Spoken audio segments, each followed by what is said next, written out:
semillero, no es como nos lo comentó Gustavo Rincón hace 8 días, hablar del ligamento cruzado anterior, que él ya nos ilustró, que es la patología de la que más se escribe en ortopedia y en este momento, y ya nos comentó también el monto económico que significa el ligamento cruzado anterior en la economía americana. Pues esto no es similar, pero es un tema un poquito más duro.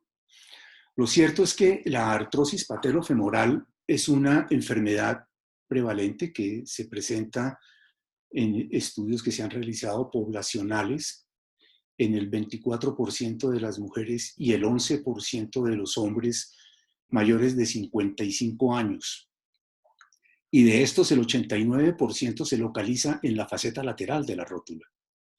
Sin embargo, se ha reconocido que son sintomáticos solo el 8% de las mujeres y el 2% de los hombres.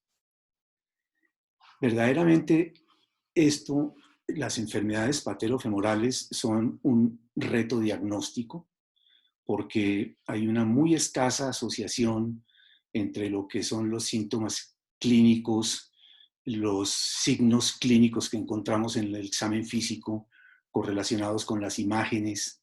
Tienes unas etiologías que son multifactoriales y múltiples opciones terapéuticas.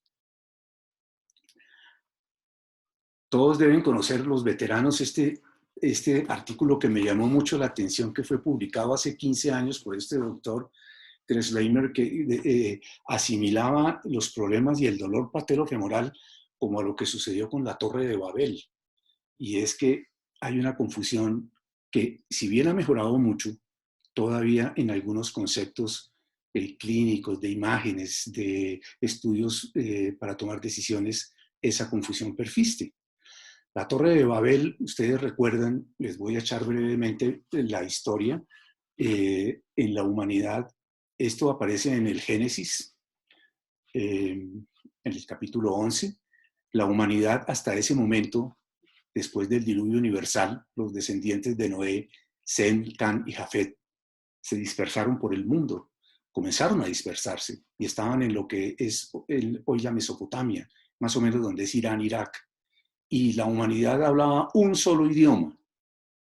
Y a los hombres les dio por hacer esto, por hacer una torre para ellos lograr altura de 50, 60 o 70 pisos, que era más o menos el equivalente de lo que pensaban lograr en ese momento, pues era llegar a la eternidad, dominar el mundo. Ellos eran nómadas, era no volver a caminar porque ahí se podrían alojar pues todos o casi todos. Y ya ve Dios, al ver esa soberbia de la humanidad, pues ahí decidió confundirlos. Y ese, pues, claro, esto es una cosa metafórica, ahí comenzaron el origen de las etnias y de los distintos idiomas. Se confundieron y no pudieron comunicarse unos grupos con otros y todos comenzaron a dispersarse por distintos sitios. Babel es una palabra hebrea que significa confusión. Y este doctor decía pues que todos estos términos, para significar que muchos de estos términos que empleamos para el manejo de la patología patelofemoral todavía son muy confusos y no podemos definir lo que para uno es síndrome patelofemoral, para otros otra cosa, la condromalacia, los problemas de inestabilidad, que es normal, en fin, es todavía algo que no podemos dominar. Esta gráfica pertenece al doctor Mead, de su trabajo. Y ahí ven ustedes a muy pequeña escala el problema tan complejo que es esto. El dolor patelofemoral es un dolor obviamente articular, mecánico, que pues obviamente produce una lesión del cartílago, que puede ser una artrosis o una lesión osteocondral, focal, pero es solo esta partecita de todo este abanico. El dolor puede ser también por una displasia patelofemoral, por una inestabilidad, una lateralización, un mal alineamiento patelofemoral. Todo esto son cosas que hay que analizar en un paciente que pensamos que tiene una artrosis patelofemoral.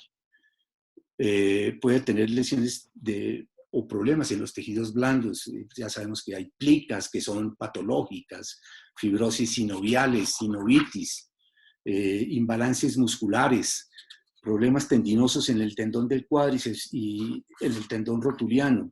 Muy importante para nosotros la evaluación de la alineación, porque tiene gran importancia saber si es varo, valgo, si tiene deformidades torsionales.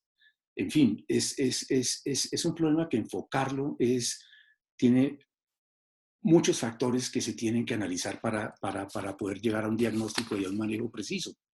Obviamente también puede haber problemas neurológicos como las neuropatías primarias o secundarias, la cual el doctor Mi también es muy experto en las neuropatías del safeno interno, neuropatías que yo he tenido oportunidad de tratar 3 pacientes que los he tratado con el doctor Mi exitosamente, pero es dificilísimo. Y eran problemas, alguno de ellos tenía condromalacia, pero no era un problema de eso, era un problema netamente neurológico.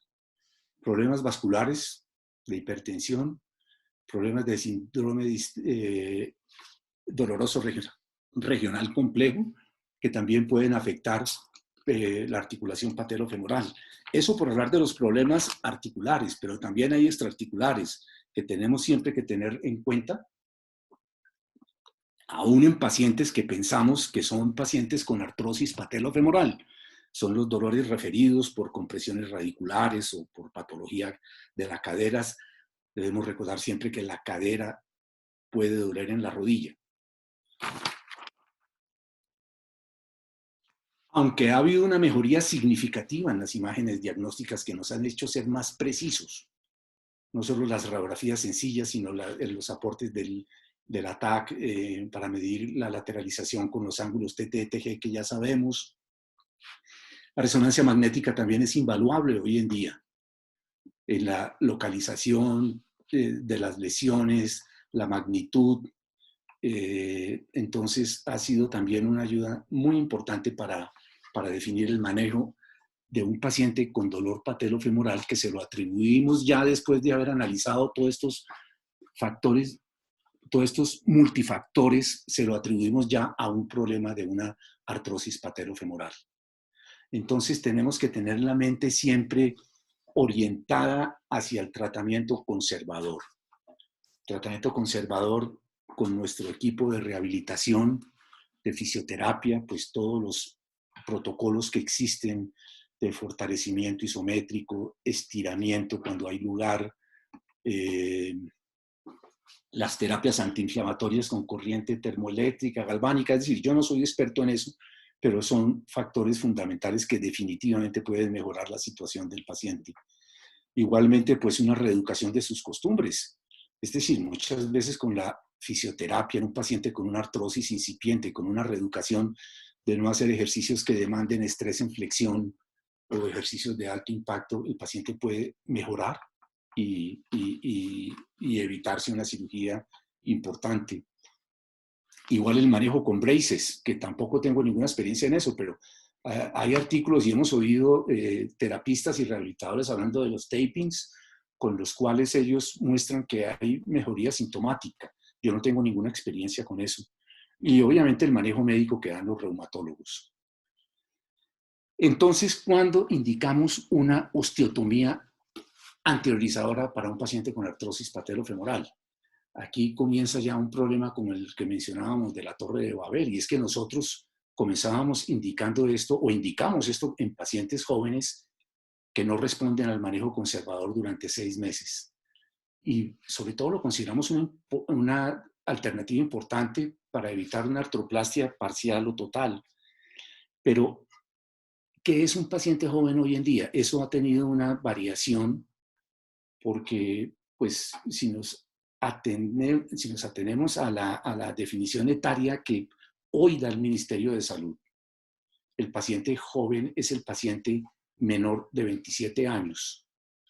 De 27 a 60 años es un paciente adulto y después de los 60 se considera un paciente mayor.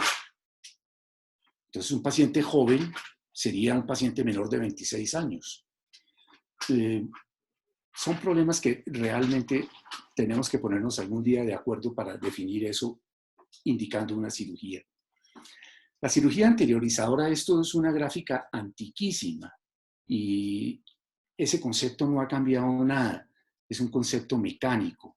Al anteriorizar la tuberosidad anterior, vamos a disminuir la fuerza de contacto patelofemoral al alejar la distancia de la rótula del fémur. Se abre el ángulo entre el tendón del cuádriceps y la rótula. Antes estaba aquí, ese ángulo se abre y eso determina que haya una disminución de la fuerza de reacción patelofemoral, o sea, una disminución de la presión del cartílago lesionado. Esa es la ventaja biomecánica de la osteotomía, que este concepto, que es antiquísimo, es un concepto de más de 40 años, creo que todavía está vigente.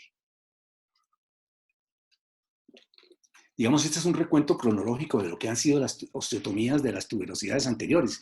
Y estos 6 nombres son los más importantes que se han mencionado: Hauser, Emslie, Trilliat, Bandy, Mackett y Fulkerson. Claro, hay muchos más, y viendo en la literatura, pues hubo otras personas, pero digamos que estos han sido como los más sobresalientes y los que persistieron. El doctor Hauser en 1938 describió esta osteotomía, en donde hacía un desplazamiento posterior y medial de la tuberosidad para la inestabilidad patelar. Esto fue exitoso por muchísimo tiempo. Y ustedes no me van a creer que cuando yo entré a hacer residencia, vi al doctor Arango Sanín, esto fue en el año 76, hacer una cirugía de estas. Él todavía hacía esto. Obviamente, yo creo que posterior más o menos a esa fecha esto fue totalmente abandonado, porque en el seguimiento que hicieron a unos grupos importantes de pacientes, todos desarrollaron artrosis muy temprano. Entonces, esta cirugía fue totalmente abandonada y hoy no persiste. En 64, Emslie en Inglaterra y Trilliat hicieron esto, un desplazamiento solamente medial en el plano coronal, indicado para la luxación recurrente de la patela. Fue publicado en 1964, ellos ya lo venían haciendo desde antes, pero su publicación aparece en 1964. Esto todavía está vigente, es una cirugía que aún se puede indicar hoy en día. Vino un aporte importante de los doctores Bandy y Mackett. Bandy fue uno de los pioneros para la anteriorización de la tuberosidad anterior de la tibia. En ese momento lo hacía con autoinjertos, pero ya sabemos que lo podemos hacer con halos, y además agregó la posibilidad de medializar esa anteriorización cuando haya problemas de mal alineamiento patelar. Eso mismo lo hizo Mackett en 1976, ese concepto. Miren cómo en el trabajo de Mackett él ponía esto ya en su publicación primera. Decía, concluía después de publicar su trabajo, decía que era un excelente procedimiento a corto plazo. Sin embargo, esos resultados tendían a deteriorarse con el tiempo, especialmente en pacientes con condromalacia avanzada, haciendo esta indicación controvertida. Obviamente no sabíamos qué es condromalacia avanzada ni en qué localizaciones. Y finalmente Fulkerson en el 83, este señor todavía está vigente hoy, describió su osteotomía, que es un desplazamiento anteromedial. Él lo describió para la artrosis patelofemoral, con las ventajas que ya conocemos, que no requería injertos, unas ventajas biomecánicas de disminuir la presión patelofemoral en un 65% cuando desplaza la osteotomía a 14 milímetros. Y él, a la fijación con la osteosíntesis con 1 o 2 tornillos, lograba una fijación firme. Veamos qué dice la literatura de esto. Pues obviamente es una torre de Babel esto, porque hay muchísimos artículos que realmente compararlos unos con otros es muy difícil porque las metodologías son distintas, los pacientes como los incluyen los criterios de selección son diferentes, realmente hay confusión, son estudios todos muy heterogéneos, pero mencionemos algunos pocos. Este es un trabajo de John Hopkins, es un trabajo de biomecánica hecho con 6 cadáveres, en donde básicamente lo que hacen es corroborar lo que ya Fulkerson hizo en su estudio con cadáveres cuando describió la osteotomía, y es que la anteromedialización disminuye la presión lateral de la rótula. no en la magnitud en que lo dijo Fulkerson, pero sí en una magnitud importante, y que la sobrepresión que pone al cartílago medial no significa que pueda poner en riesgo ese cartílago porque no hay una sobrecarga medial importante. Esa es la conclusión importante de este trabajo experimental que hicieron en Johns Hopkins. Esta es una corte de 50 rodillas, en donde manejaron una osteotomía de la tuberosidad anterior de la tibia con aloinjertos. Esto es bastante parecido a lo que hacemos hoy cuando hacemos nosotros esta cirugía. Y hicieron 50 osteotomías de 1993 a 2007. Esto fue publicado en 2012. De estas 50, 20 tenían mal alineamiento, lateralización, por lo tanto las medializaron. Hicieron un seguimiento que va solamente hasta 6 a 7 años y tienen, pues en ese momento, una mejoría del 91% del dolor, y clasificaron sus resultados después de haber puesto las escalas en 77% bueno y 23% entre regulares y malos. Este artículo es interesante, es un artículo multicéntrico hecho en Chile, algunas personas que conocemos, y hacen una osteotomía de la tuberosidad anterior con la técnica de Bandy y lo siguen por más de 10 años.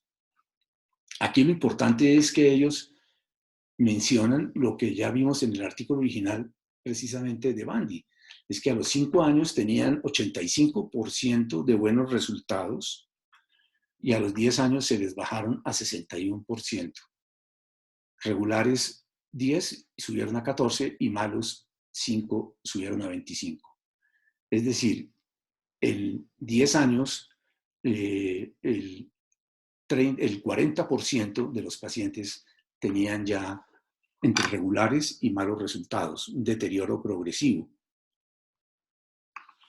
Esta revisión sistemática de la literatura estudia más o menos 100 osteotomías, pero obviamente es un artículo muy heterogéneo porque mezcla todas las osteotomías que existen para el estudio del problema de inestabilidad patelar, de artrosis y de mal alineamiento.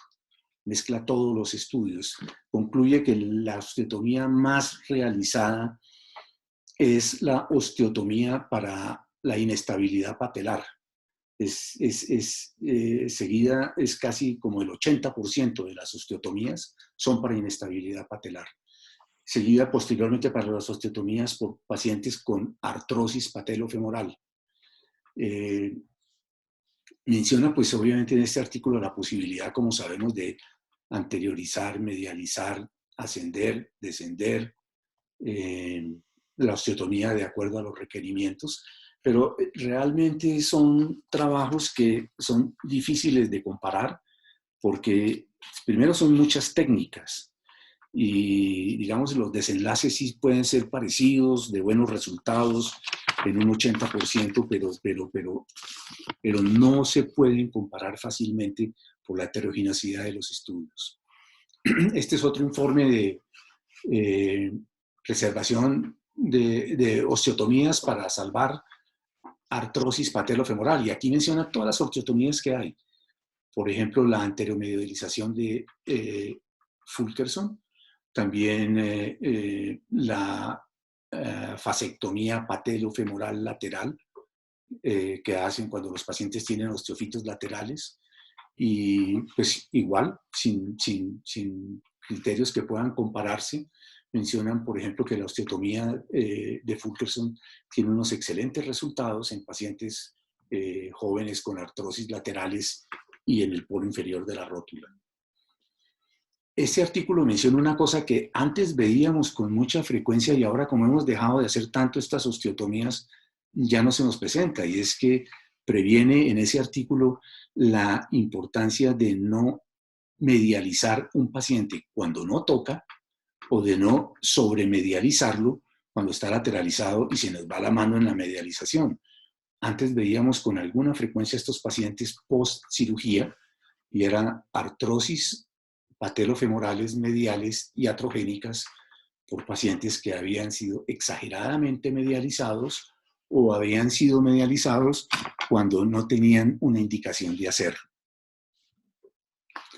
Bueno, este fue el último artículo, volvió a aparecer el doctor Fulkerson, es un artículo de él del año pasado y cambió un poco el discurso, porque presenta un trabajo con unos seguimientos de 15 años, tanto clínicos como radiológicos, a 15 pacientes a quienes les realizó la osteotomía anteromedial, de edad promedio de 29 años, o sea, clasifiquémoslos como adultos jóvenes, y pacientes cuya característica debería ser que tuvieran una condromalacia lateral y distal, que tuvieran la tróclea íntegra y que tuvieran una distancia TTG de mayor de 15 milímetros.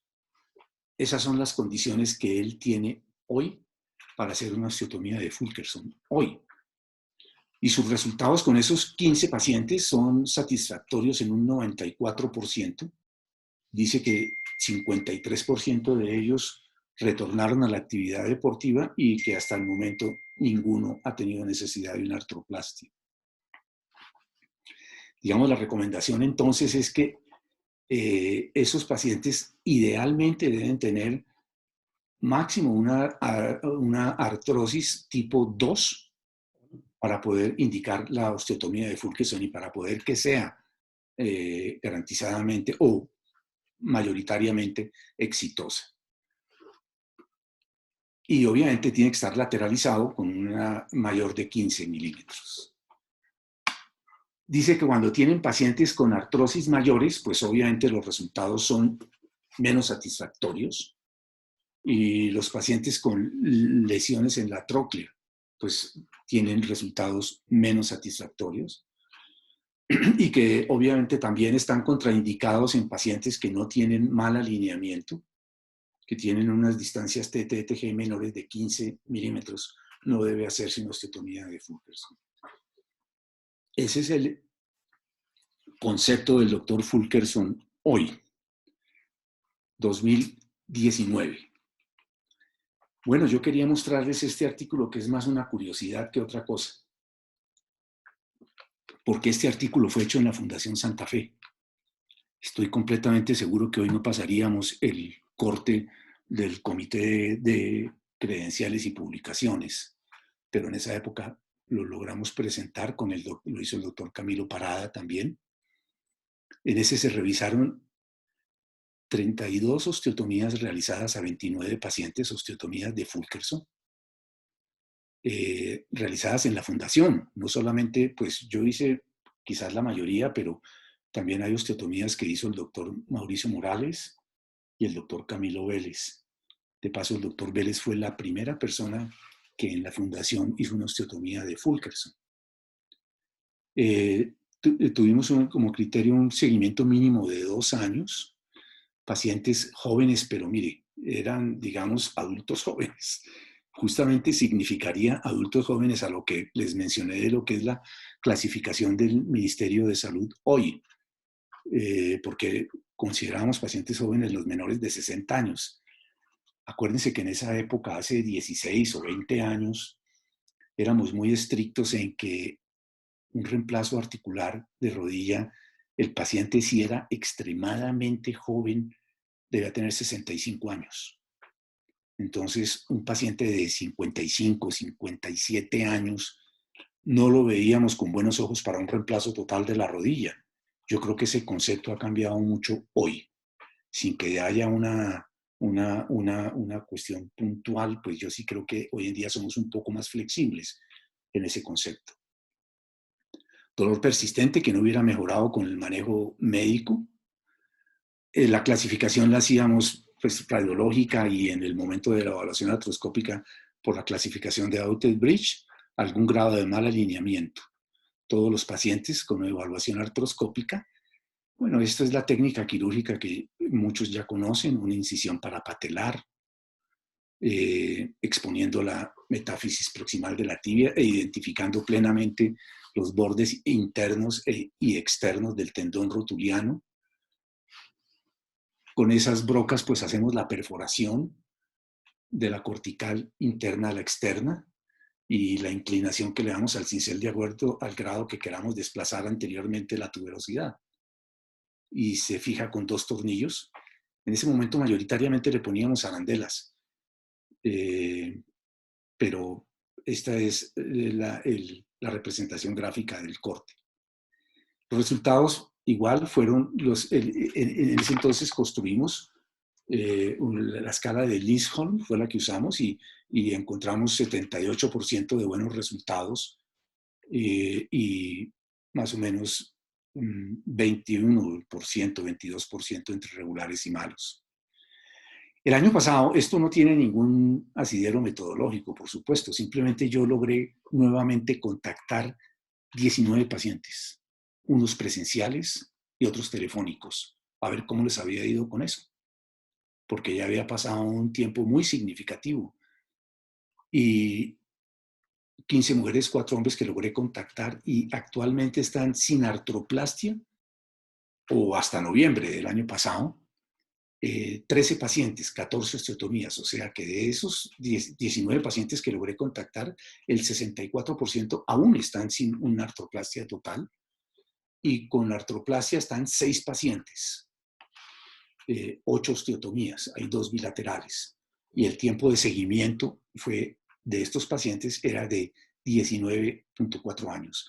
Lo que me llamó la atención es que estos 19 pacientes que contacté, todos me dijeron que ellos volverían a repetirse la cirugía, porque en su percepción fue un procedimiento que les mejoró la calidad de vida y pudieron funcionar con la rodilla un tiempo que ellos justificaron que fue suficiente y para haber estado satisfechos de haber hecho el esfuerzo de esa osteotomía.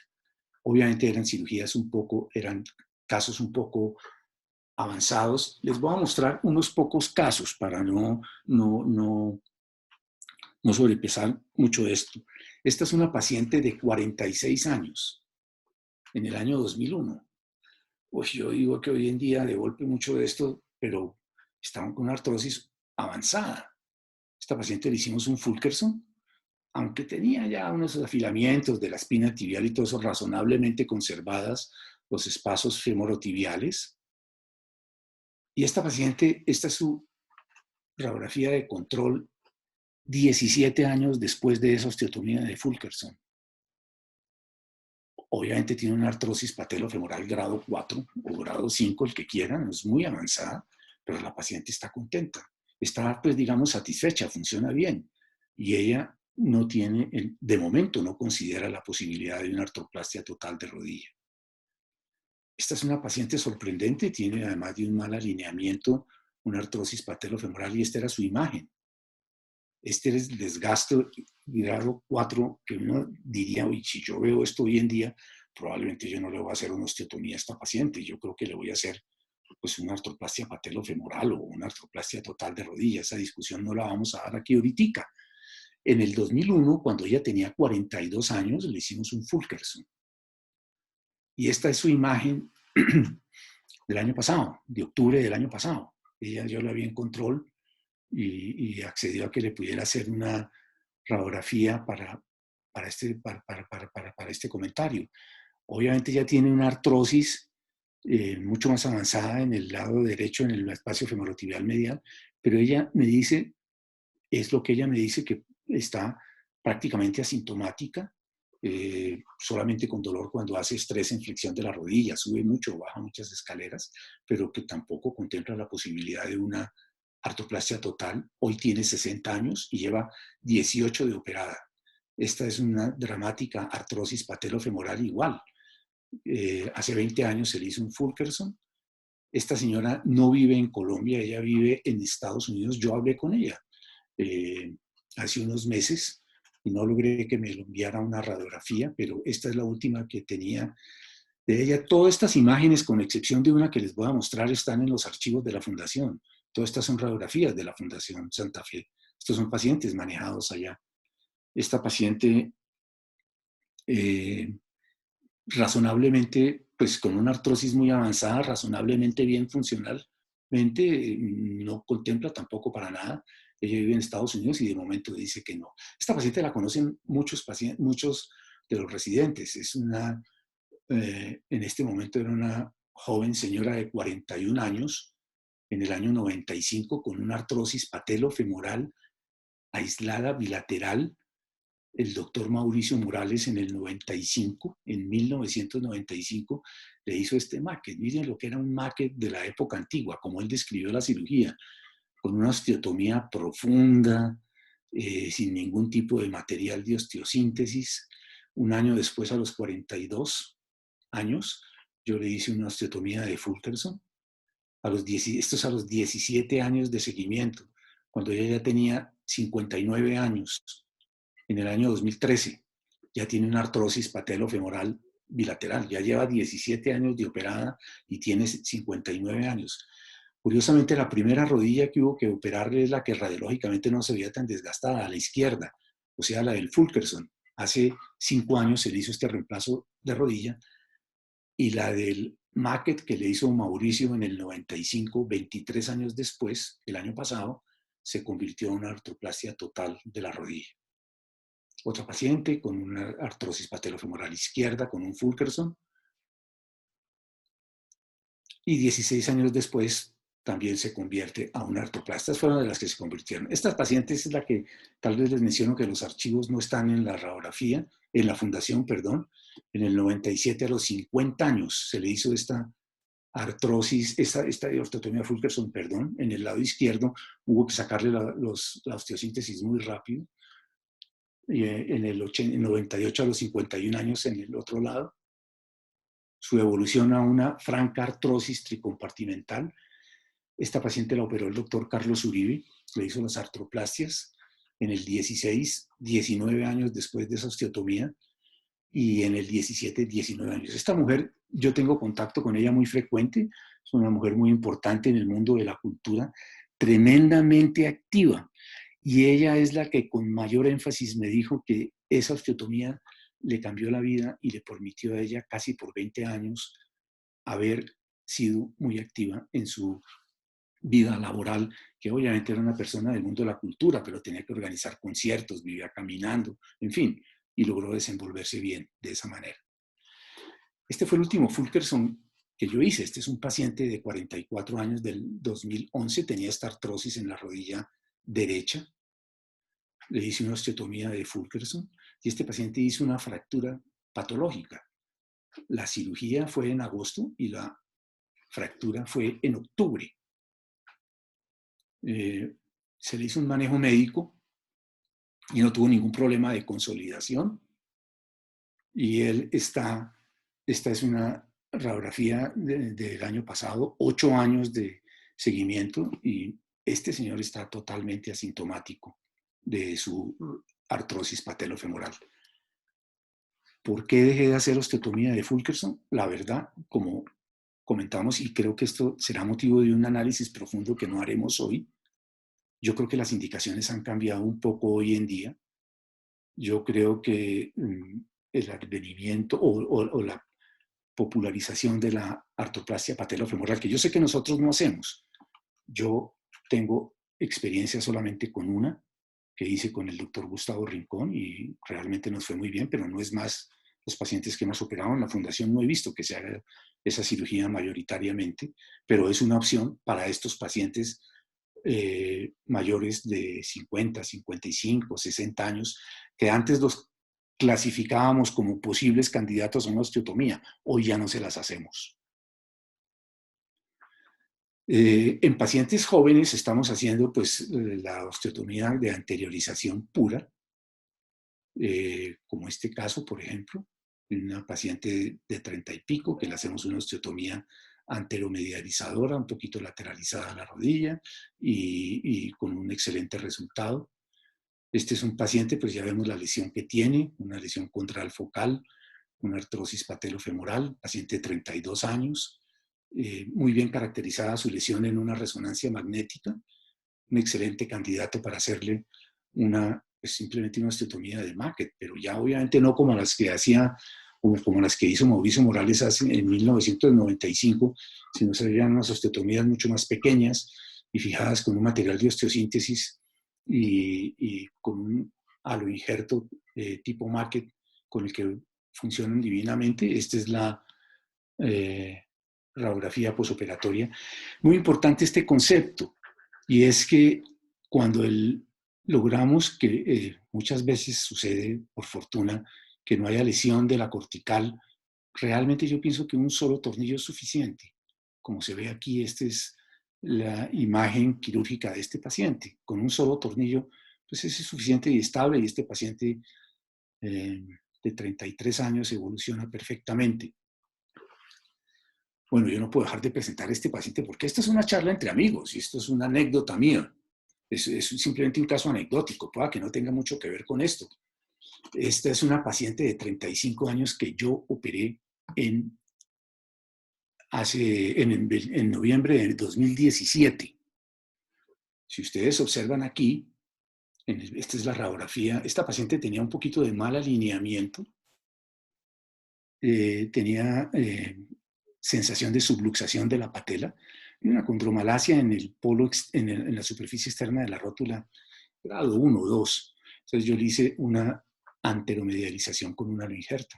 Y ustedes ven que aquí hubo se quebró la cortical un poquito.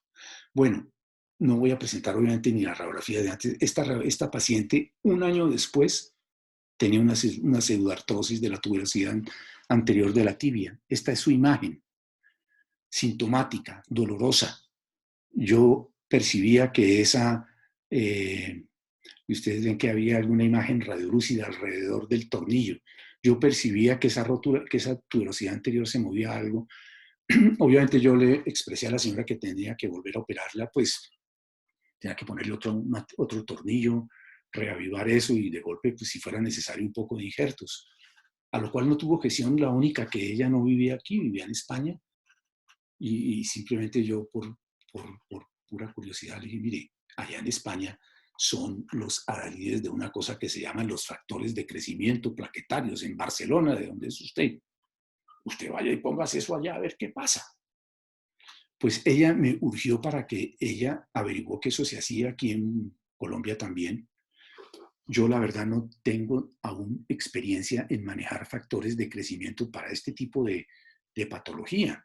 Entonces yo se la mandé al doctor Carlos Uribe, que ella viajaba en diciembre, o sea que en noviembre ya le puso la primera dosis, en diciembre, en enero y en febrero, creo que le puso 4. Y esta es su radiografía en marzo, donde ya se aprecia algún grado de consolidación. Pues esta paciente realmente consolidó. Esto parecía un fotomontaje, pero no lo es. Como le digo, los archivos están en la fundación. Esta es su radiografía de noviembre de este año pasado, de hace 4 meses, 5 meses. Paciente asintomática. Tal vez le molesta un poquito el tornillo, pero hubo una consolidación completa de esa lesión. En síntesis, entonces, dentro de todo este mare magnum, si tenemos un paciente, digamos que clasifiquemos como joven hoy en día, podríamos ponernos de acuerdo que un paciente menor de 50 años, si el paciente tiene un buen alineamiento, no tiene un TTG mayor de 20 grados, pues, y no ha mejorado con nada, puede ser candidato a una anteriorización. Si el paciente sí tiene un mal alineamiento, pues podría existir la posibilidad de hacerle un Fulkerson, o podría ser la posibilidad de lo que hacemos más frecuentemente ahora, hacerle un Bandy o Maquet con el efecto Emslie. La conclusión de esto es que esto puede ser un procedimiento de elección en pacientes jóvenes, entendiendo, pues yo diría menores de 50 años con diagnóstico de artrosis patelofemoral. Es solo una opción. No hay fórmulas matemáticas para poder elegir un paciente apto para este procedimiento, ni recetas de cocina. Yo creo que cada paciente es un análisis individual de todos esos factores que hemos analizado, que son múltiples, de alineamiento, de defectos condrales, de magnitud, de ubicación de esos defectos. Y pues acordemos que las osteotomías, si se indican, pueden llevar a la medialización, anteriorización, anteromedialización, descenso o ascenso de acuerdo a los requerimientos. Pero no hay duda, como hemos visto en la práctica clínica y en los pacientes que hemos visto y que ustedes han conocido, que esto indicado puede todavía tener un rol importante en el manejo y que puede proporcionar una mejoría clínica como la que hemos visto y mecánica, tiene un inconveniente, es que los artículos hablan de que hay que sacar los tornillos a muchos pacientes. Yo se los he tenido que sacar por lo menos al 50% porque sí molesta mucho, son muy superficiales, quedan debajo de la piel. Y obviamente siempre la finalidad, pues no vamos a curar esta afección, simplemente postergar una artroplastia parcial o una artroplastia total. Bueno, eso es todo. Carrillo,